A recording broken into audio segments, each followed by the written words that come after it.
Oh, hello.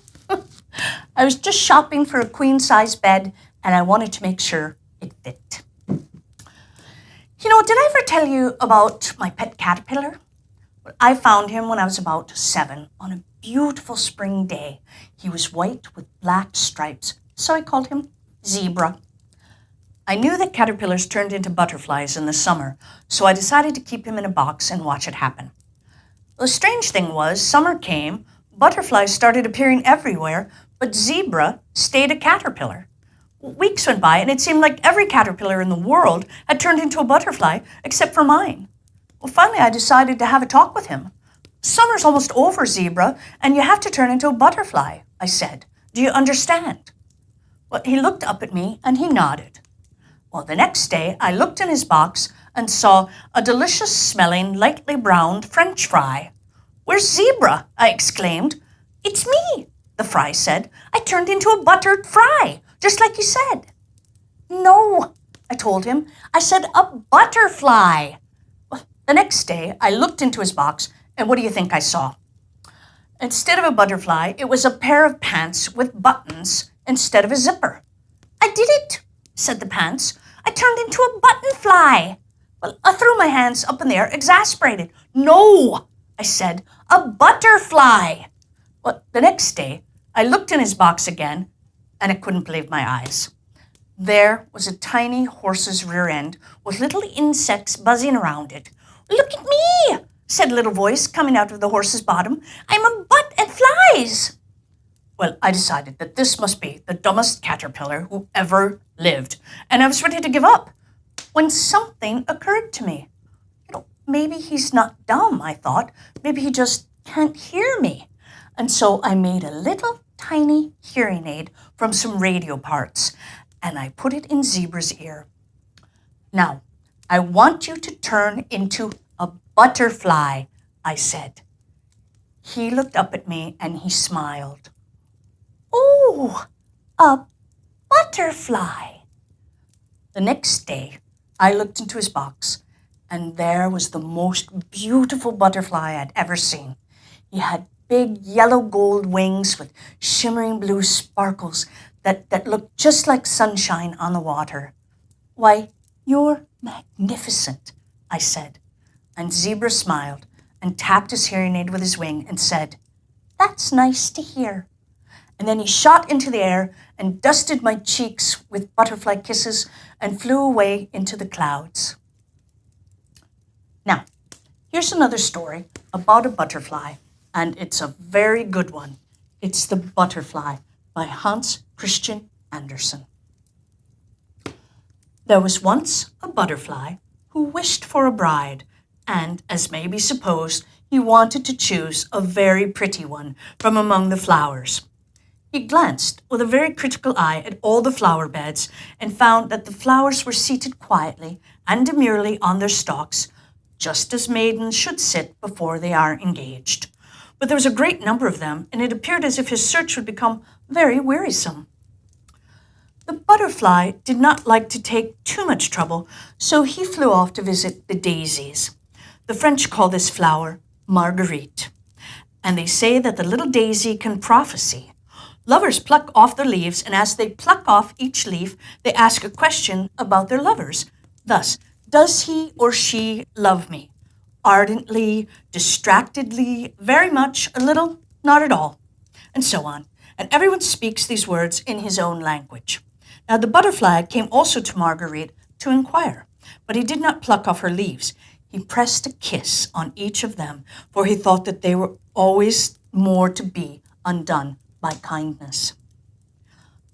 Darling Marguerite Daisy, he said to her, you are the wisest woman of all the flowers. Pray tell me which of the flowers I shall choose for my wife, which will be my bride. When I know, I will fly directly to her and propose. But Marguerite did not answer him. She was offended that he should call her a woman when she was only a girl, and there's a great difference. He asked her a second time, and then a third, but she remained dumb and answered not a word. And then he would not wait no longer, but flew away to commence his wooing all at once. It was in the early spring when the crocus and the snowdrop were in full bloom. They're very pretty, thought the butterfly. Charming little lasses, but they are rather formal. Then, as the young lads often do, he looked out for the elder girls. He next flew to the anemones. Well, these were rather sour to his taste. The violet, a little too sentimental. The lime blossoms, too small, and besides, there was such a large family of them. The apple blossoms, though they looked like roses, bloomed today, but might fall off tomorrow when the first wind blew, and he thought that a marriage with one of them might last too short a time. The pea blossom pleased him most of all. She was white and red and graceful and slender, and belonged to those domestic maidens who have a pretty appearance and can yet be useful in the kitchen. He was just about to make her an offer when close by the maiden he saw a pod with a withered flower hanging at the end. "Who is that?" he asked. "That is my sister," replied the pea blossom. "Oh, indeed, and you will be like her some day," said he, and he flew away directly, for he felt quite shocked. A honeysuckle hung forth from the hedge in full bloom, but there were so many girls like her, with long faces and sallow complexions. No, he did not like her. But which one did he like? Spring went by, and summer drew towards its close, and autumn came, but he had not decided. The flowers now appeared in their most gorgeous robes, but all in vain. They had not the fresh, fragrant air of youth, and for the heart asks for fragrance, and even when it is no longer young. And there is very little of that to be found in the dahlias or the dry chrysanthemums, and therefore the butterfly turned to the mint on the ground. "You know, this plant has no blossom, but it is sweetness all over, full of fragrance from head to toe, with the scent of a flower in every leaf." "I will take her," said the butterfly, and he made her an offer. But the mint stood stiff and silent as she listened to him, and at last she said, "Friendship, if you please, nothing more. I am old and you are old, but we may live for each other just the same. And as to marrying, no, don't let us appear ridiculous at our age." And so it happened that the butterfly got no wife at all. He had been too long choosing, which is always a bad plan, and the butterfly became what is called an old bachelor. It was late in the autumn, with rainy and cloudy weather. The cold wind blew over the bowed backs of the willows, so that they creaked again. It was not the weather for flying about in summer clothes, but fortunately the butterfly was not out in it. He had got shelter, by chance. It was in a room heated by a stove, and as warm as summer. He could exist, he said, very well. "But is it not enough merely to exist?" said he. "I think not. I need freedom, sunshine, and a little flower for a companion." And then he flew against the window pane, and was seen and admired by those in the room, who caught him and stuck him on a pin in a box of curiosities. They could not do more for him. "Now I am perched on a stalk like the flowers," said the butterfly. "It's not very pleasant, certainly. I should imagine it's something like being married, for here I am stuck fast." And with this thought, he consoled himself a little. "That seems very poor consolation," said one of the plants in the room that grew in a pot. "Ah," thought the butterfly, "one can't very well trust these plants in pots. They have too much to do with mankind." The end.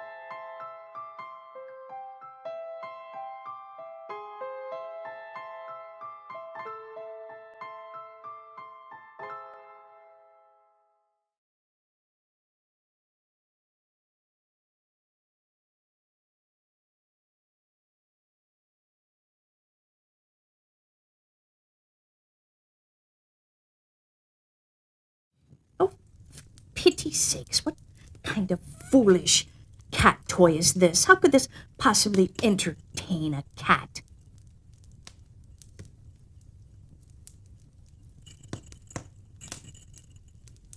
Oh, hello. The story that I'm going to read is about cats, and it always reminds me of Stella the cat. Stella belonged to my neighbors, and she was the least curious cat who ever lived. She sat in the yard all day, half asleep, and nothing seemed to surprise or interest her. Squirrels would run around Stella, doing somersaults and juggling nuts in the air, and Stella would just sigh and yawn. Birds would flutter and squawk and strut around her, waving their worms, and Stella would just sigh and yawn.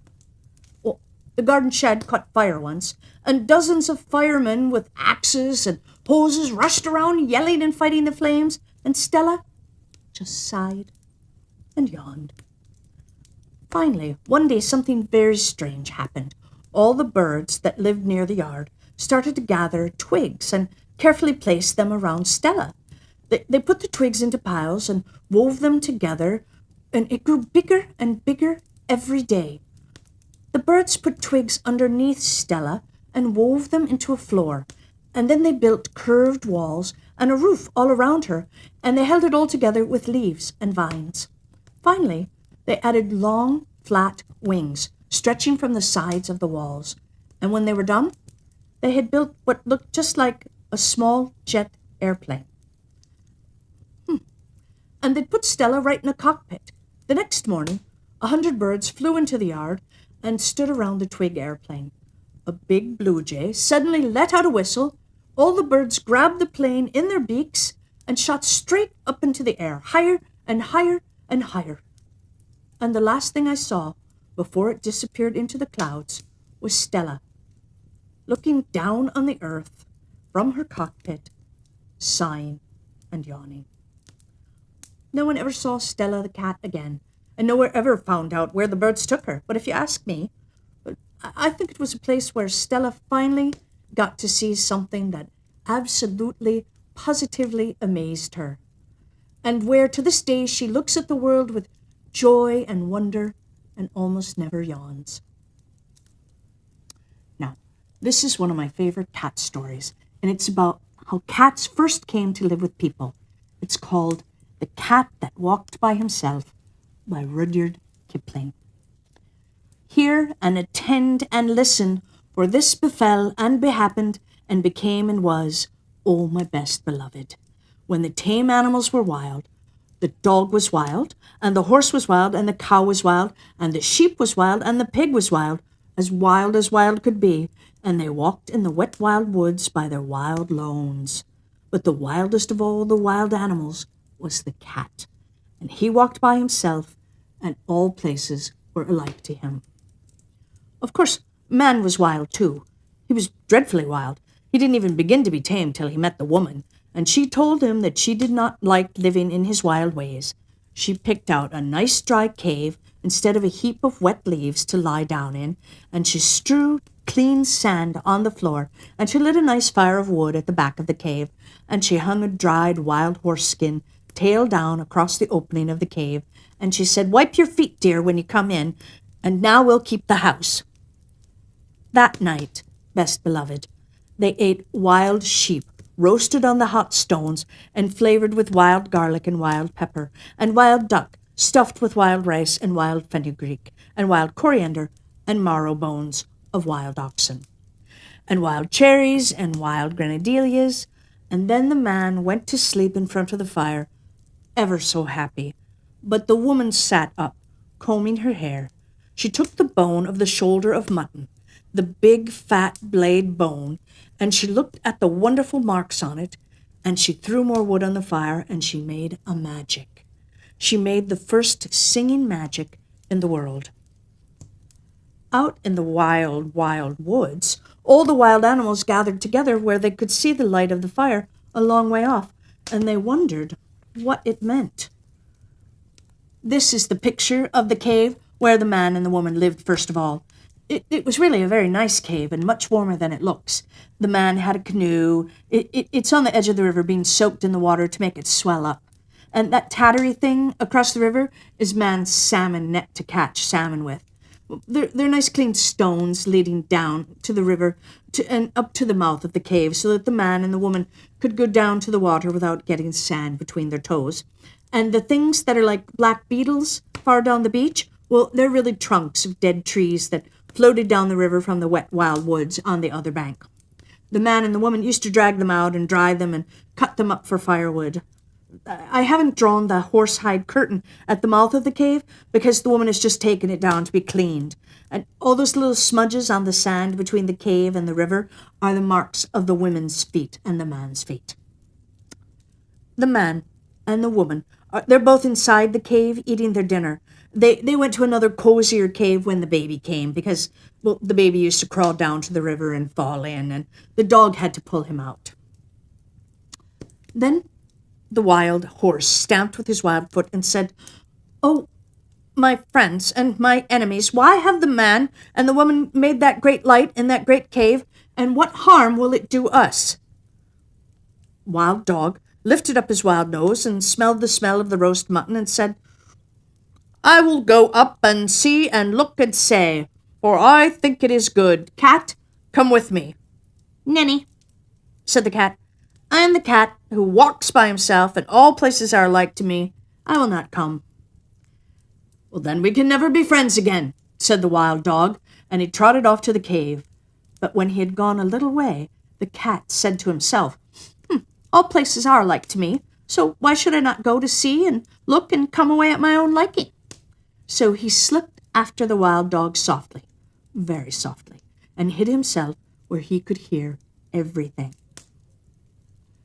When the wild dog reached the mouth of the cave, he lifted up the dried horse skin with his nose and sniffed the beautiful smell of the roast mutton, and the woman, looking at the blade bone, heard him and laughed and said, "Here comes the first wild thing out of the wild woods. What do you want?" Wild Dog said, "Oh, my enemy and wife of my enemy, what is this that smells so good in the wild woods?" Then the woman picked up a roasted mutton bone and threw it to the wild dog and said, "Wild thing, out of the wild woods, taste and try."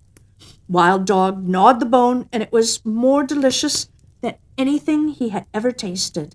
And he said, "Oh, my enemy and wife of my enemy, give me another." The woman said, "Wild thing out of the wild woods, help my man to hunt through the day and guard this cave at night, and I will give you as many roast bones as you need." "Ah," said the cat, listening, "this is a very wise woman, but she's not so wise as I am." Wild Dog crawled into the cave and laid his head on the woman's lap and said, "Oh, my friend and wife of my friend, I will help your man to hunt through the day, and at night I will guard your cave." "Ah," said the cat, listening, "that is a very foolish dog," and he went back through the wet wild woods, waving his wild tail and walking by his wild lone, but he never told anybody. When the man waked up, he said, "What is Wild Dog doing here?" And the woman said, "His name is not Wild Dog anymore, but the first friend, because he will be our friend for always and always and always. Take him with you when you go hunting." Next night, the woman cut great green armfuls of fresh grass from the water meadows and dried it before the fire, so that it smelt like new-mown hay, and she sat at the mouth of the cave and plaited a halter out of horsehide, and then she looked at the shoulder of mutton bone, at the big, broad blade bone, and she made a magic. She made the second singing magic in the world. Out in the wild woods, all the wild animals wondered what had happened to Wild Dog, and at last Wild Horse stamped with his foot and said, "I will go and see why Wild Dog has not returned. Cat, come with me." "Ninny," said the cat, "I am the cat who walks by himself, and all places are alike to me. I will not come." But all the same, he followed the wild horse softly, very softly, and hid himself where he could hear everything. When the woman heard Wild Horse tripping and stumbling on his long mane, she laughed and said, "Oh, here comes the second thing, wild out of the wild woods. What do you want?" Wild Horse said, "Oh, my enemy and wife of my enemy, where is the wild dog?" The woman laughed and picked up the blade bone and looked at it and said, "Wild thing out of the wild woods, you did not come here for wild dog, but for the sake of this good grass." And Wild Horse, tripping and stumbling on his long mane, said, "That is true. Give it to me to eat." The woman said, "Wild thing out of the wild woods, bend your wild head and wear what I give you, and you shall eat the wonderful grass 3 times a day." "Ah," said the cat, listening, "this is a clever woman, but she is not so clever as I am." Wild Horse bent his head, and the woman slipped the plaited hide halter over it. And Wild Horse breathed on the woman's foot and said, "Oh, my mistress and wife of my master, I will be your servant for the sake of the wonderful grass." "Ah," said the cat, listening, "that is a very foolish horse." And he went back through the wet wild woods, waving his wild tail and walking by his wild lone. But he never told anybody. When the man and the dog came home from hunting, the man said, "What is Wild Horse doing here?" And the woman said, "His name is not Wild Horse any more, but the first servant, because he will carry us from place to place for always and always and always. Ride on his back when you go hunting." Next day, holding her wild head high that her wild horns should not catch in the wild trees, Wild Cow came up to the cave, and the cat followed and hid himself just the same as before, and everything happened just the same as before, and the cat said the same things as before. And when the wild cow had promised to give her milk to the woman every day in exchange for the wonderful grass, well, the cat went back through the wet wild woods, waving his wild tail and walking by his wild lone, just the same as before. But he never told anybody. And when the man and the horse and the dog came home from hunting and asked the same questions, same as before, the woman said, "Her name is not Wild Cow any more, but the giver of good food. She will give us the warm white milk for always and always and always, and I will take care of her while you and the first friend and the first servant go hunting." Next day, the cat waited to see if any other wild thing would go up to the cave, but no one moved in the wet wild woods. So the cat walked there by himself, and he saw the woman milking the cow, and he saw the light of the fire in the cave, and he smelt the smell of the warm white milk. Cat said, "Oh, enemy and wife of my enemy, where did the wild cow go?" The woman laughed and said, "Wild thing out of the wild woods, go back to the woods again, for I have braided up my hair, and I have put away the magic blade bone, and we have no more need of either friends or servants in our cave." Cat said, "I am not a friend, and I am not a servant. I am the cat who walks by himself, and I wish to come into your cave." Woman said, "Well, then why did you not come with first friend on the first night?" Cat grew very angry and said, "Has Wild Dog told you tales of me?" Then the woman laughed and said, "You are the cat who walks by himself, and all places are alike to you. You are neither a friend or a servant. You've said it yourself. Now go away and walk by yourself in all places alike." Then the cat pretended to be sorry and said, "Must I never come in the cave? Must I never sit by the warm fire? Must I never drink the warm white milk? You are very wise and very beautiful. You should not be cruel even to a cat." Woman said, "Well, I knew I was wise, but I didn't know I was beautiful. So I'll make a bargain with you. If ever I say one word in your praise, you may come into the cave." "And if you say 2 words in my praise?" said the cat. "I never shall," said the woman. "But if I say 2 words in your praise, you may sit by the fire in the cave." "And if you say 3 words?" said the cat. "I never shall," said the woman. "But if I say 3 words in your praise, you may drink the warm white milk 3 times a day for always and always and always." Then the cat arched his back and said, "Now let the curtain at the mouth of the cave, and the fire at the back of the cave, and the milk pots that stand beside the fire remember what my enemy and the wife of my enemy has said." And he went through the wet wild woods, waving his wild tail and walking by his wild lone. That night, when the man and the horse and the dog came home from hunting, the woman did not tell them of the bargain that she had made with the cat, because she was afraid they might not like it. Cat went far and far away and hid himself in the wet wild woods by his wild lone for a long time, till the woman forgot all about him. Only the bat, the little upside-down bat that hung inside the cave, knew where the cat hid, and every evening the bat would fly to the cat with news of what was happening.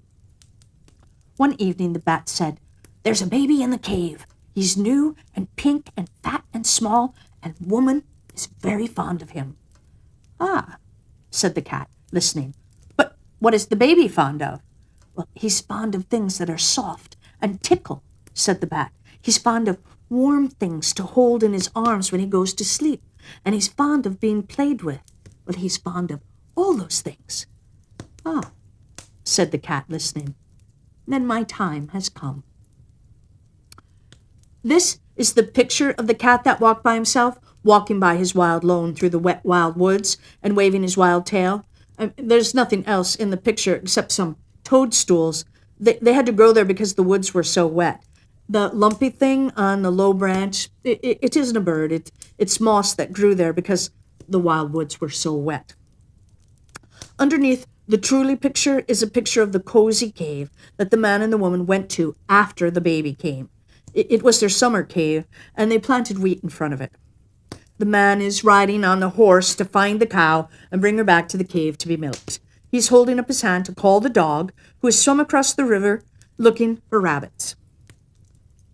Next night, the cat walked through the wet wild woods and hid very near the cave till morning time, and man and dog and horse went hunting. The woman was busy cooking that morning, and the baby cried and interrupted, so she carried him outside the cave and gave him a handful of pebbles to play with, but still the baby cried. Then the cat put out his paddy paw and patted the baby on the cheek, and it cooed, and the cat rubbed the baby's fat little knees and tickled it under its fat little chin with his tail, and the baby laughed, and the woman heard him and smiled.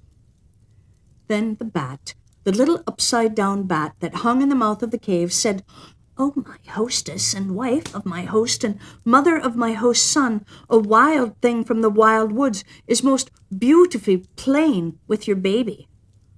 "Well, a blessing on that wild thing, whoever he may be," said the woman, straightening her back, "for I was a busy woman this morning, and he has done me a service."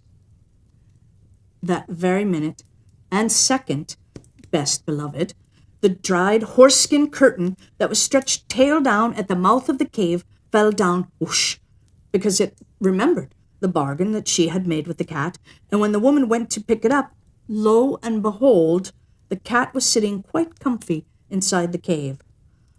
"Oh, my enemy, and wife of my enemy, and mother of my enemy," said the cat, "it is I, for you have spoken a word in my praise, and now I can sit within the cave for always and always and always. But still I am the cat who walks by himself, and all places are alike to me." The woman was very angry, and she shut her lips tight and took up her spinning wheel and began to spin.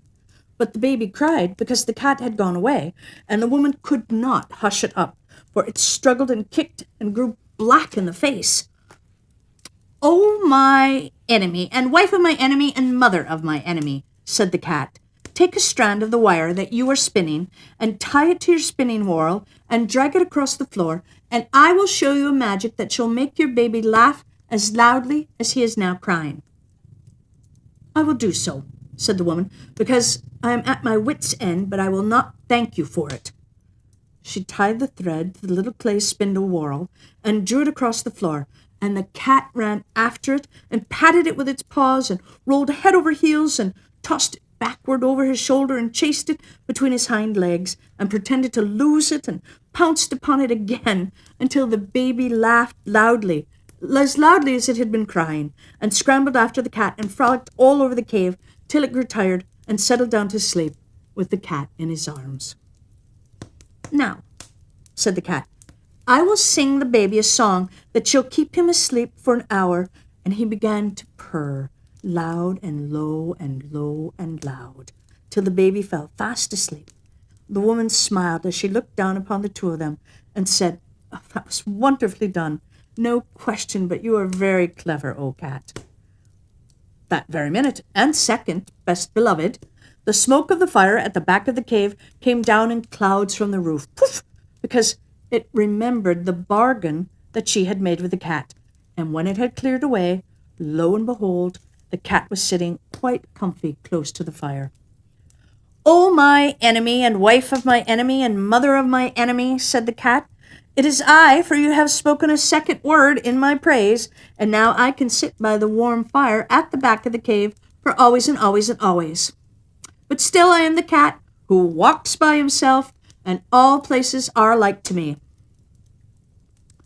Then the woman was very, very angry, and she let down her hair and put more wood on the fire and brought out the broad blade bone of the shoulder of mutton and began to make a magic that should prevent her from saying a third word in praise of the cat. It was not a singing magic, best beloved. It was still magic, but by and by the cave grew so still that a little wee mouse crept out of a corner and ran across the floor. "O my enemy, and wife of my enemy, and mother of my enemy," said the cat, "is that little mouse part of your magic?" Oh, no indeed," said the woman, and she dropped the blade bone and jumped upon the footstool in front of the fire and braided up her hair very quickly for fear that the mouse would run up it. "Ah," said the cat, watching. "Well, then the mouse will do me no harm if I eat it." "No," said the woman, braiding up her hair. "Eat it quickly, and I will ever be grateful to you." Cat made one jump and caught the little mouse, and the woman said, "100 thanks. Even the first friend is not quick enough to catch little mice as you have been. You must be very wise." That very moment, and second, O beloved, the milk pot that stood by the fire cracked into 2 pieces, because it remembered the bargain she had made with the cat. And when the woman jumped down from the footstool, lo and behold, the cat was lapping up the warm white milk that lay in one of the broken pieces. "O my enemy, and wife of my enemy, and mother of my enemy," said the cat, "it is I, for you have spoken 3 words in my praise, and now I can drink the warm white milk 3 times a day for always and always and always. But still I am the cat who walks by himself, and all places are alike to me." Then the woman laughed, and set the cat a bowl of the warm white milk, and said, "O cat, you are as clever as a man, but remember that your bargain was not made with the man or the dog, and I do not know what they will do when they come home." "What is that to me?" said the cat. "If I have my place in the cave by the fire and my warm white milk 3 times a day, I do not care what the man or the dog can do." That evening, when the man and the dog came into the cave, the woman told them all the story of the bargain, while the cat sat by the fire and smiled. Then the man said, "Yes, but he has not made a bargain with me or with all proper men after me." And then he took off his 2 leather boots, and he took up his little stone axe, that makes 3, and he fetched a piece of wood and a hatchet, that is 5 altogether, and he set them out in a row, and now he said, "We will make our bargain. If you do not catch mice when you are in the cave for always and always and always, I will throw these 5 things at you whenever I see you, and so shall all proper men do after me." "Ah," said the woman, listening, "this is a very clever cat, but he's not so clever as my man." The cat counted the 5 things, and they looked very knobbly, and he said, "I will catch mice when I am in the cave for always and always and always, but still I am the cat who walks by himself, and all places are alike to me." "Not when I'm near," said the man. "If you had not said that last, I would have put all these things away for always and always and always, but I'm now going to throw my 2 boots and my little stone axe, that makes 3, at you whenever I meet you, and so shall all proper men do after me."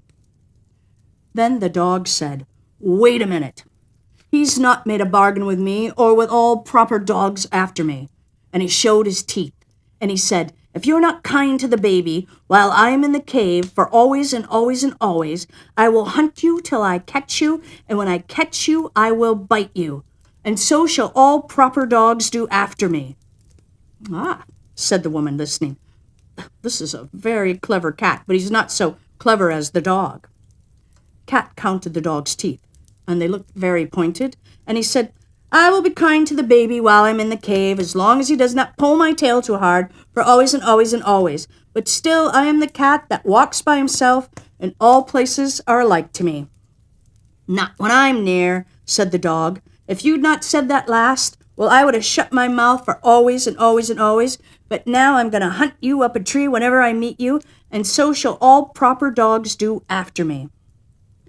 Then the man threw his 2 boots and his little stone axe, that makes 3, at the cat, and the cat ran out of the cave, and the dog chased him up a tree, and from that day to this, best beloved, 3 proper men out of 5 will always throw things at a cat whenever they meet him, and all proper dogs will chase him up a tree.